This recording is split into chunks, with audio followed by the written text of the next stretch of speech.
কলখনৰ নাট্য যাত্ৰা বন্ধ মানে মোৰে অসুখ হৈ গৈছে যাব নোৱাৰোঁ কাম কৰিব নোৱাৰোঁ আৰু থিয়েটাৰ কৰিব গ'লে বহুত কিবাকিবি লাগে প্ৰযোজক হিচাপে যিটো কাম সেইটো চলাব লাগিব নহ'লে নহ'ব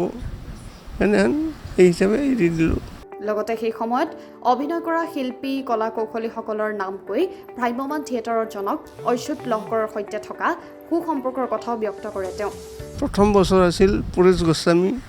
মহেন্দ্ৰ শইকীয়া পুলক ফুকন তাৰপিছত আপোনাৰ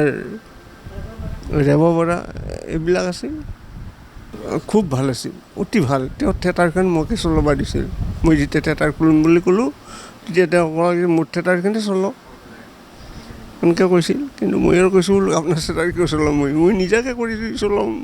ইপিনে মিলনপুৰ শিল্পী গোষ্ঠীৰ সৈতেও ওতঃপ্ৰোতভাৱে জড়িত আছিল গোপেশ তালুকদাৰ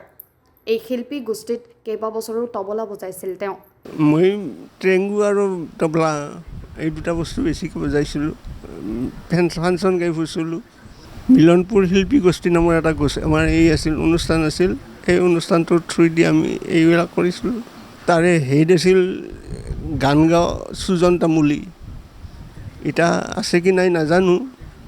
সাংস্কৃতিক দিশত আৰু কিছু কাম কৰাৰ ইচ্ছা আছিল তেওঁ কিন্তু উচ্চ ৰক্তচাপজনিত ৰোগত আক্ৰান্ত হৈ সকলো সপোন যেন আধৰুৱা আছাম 15